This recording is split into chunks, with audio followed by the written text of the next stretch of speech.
అందరికీ నమస్కారం. Welcome to భక్తి ప్రచారం.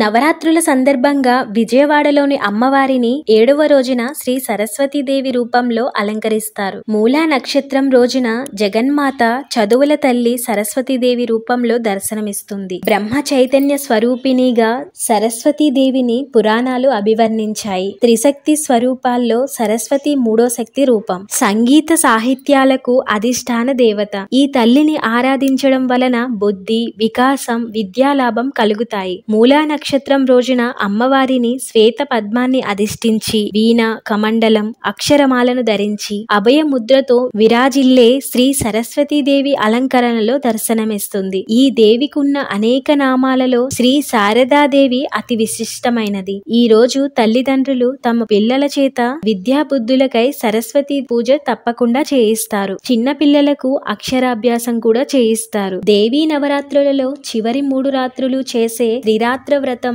ఈ రోజే ప్రారంభిస్తారు. ఈ అమ్మవారిని మనసారా స్తుతిస్తే భక్తుల అజ్ఞాన తిమిరాలను తొలగించి వారి హృదయాల్లో జ్ఞాన జ్యోతులను ప్రకాశింపచేస్తుంది. వాక్శక్తిని, స్ఫూర్తిని ప్రసాదిస్తుంది. సరస్వతీదేవి త్రిశక్తి రూపాల్లో 3వ రూపం. ప్రాణకోటి జిహ్వాంగంపై నివసిస్తుంది. వ్యాసుడు, వాల్మీకి మరియు కాళిదాసులను అనుగ్రహించి వారి వాక్వైభవాన్ని విశ్వవిఖ్యాతి చెందేలా చేసింది ఈ దేవి. శ్రీ సరస్వతీదేవిని శక్తి కొలిది అర్పించి షోడశోపచారాలతో అష్టోత్తర నామాలతో కుంకుమ పూజ గావించి విద్యా బుద్ధులను పెంపొందించుకోవాలి. ఈ రోజు నైవేద్యంగా అమ్మవారికి వడపప్పు, చలిమిడి, పానకం, అటుకులు, బెల్లం, అన్నం, పరమాన్నం, దద్దోజనం నివేదన చేస్తారు. ఈ రోజు ధరించవలసిన వర్ణం తెలుపు. విద్య ఏదైనా సరస్వతీదేవి జ్ఞానానికి ప్రతీక. ప్రతి మనిషికి ఈ అమ్మే జ్ఞానదేవత అనే సందేశాన్ని ఈ అవతారం అందిస్తుంది. ఈ రోజున అమ్మవారిని కొలిస్తే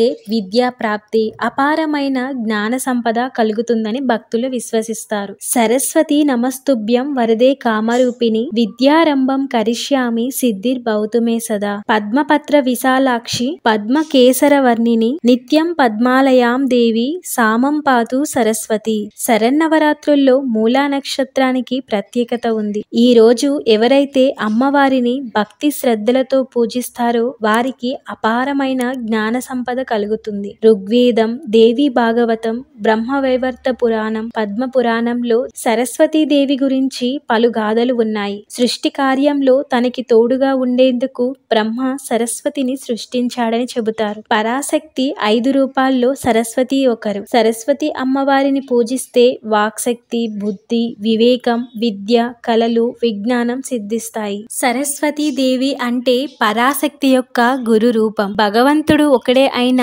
ఉపాసన, పూజ తదితర విషయాల సౌలభ్యం కోసం ఎన్నో రూపాలు ఉన్నాయి. కొందరి కోసం పూజలు, కొందరి కోసం యజ్ఞాలు, కొందరి కోసం దేవాలయాలు, ఇలా రకరకాల వైవిధ్యాలు గమనించవచ్చు. వైదిక ధర్మంలో ఏ ఉపాసన చేసినా ప్రధానమైన దేవతలు 3: సదాశివుడు, మహావిష్ణువు, పరాశక్తి. ఆయా దేవతలకు సంబంధించిన గురు రూపాలు కూడా ఉన్నాయి. రావణాసురుడు, కుంభకర్ణుడు, విభీషణుడు బ్రహ్మ కోసం తపస్సు చేశారు. బ్రహ్మ ప్రత్యక్షమై ఏం కావాలి అని అడిగితే రావణుడు అమరత్వం అడుగుతాడు.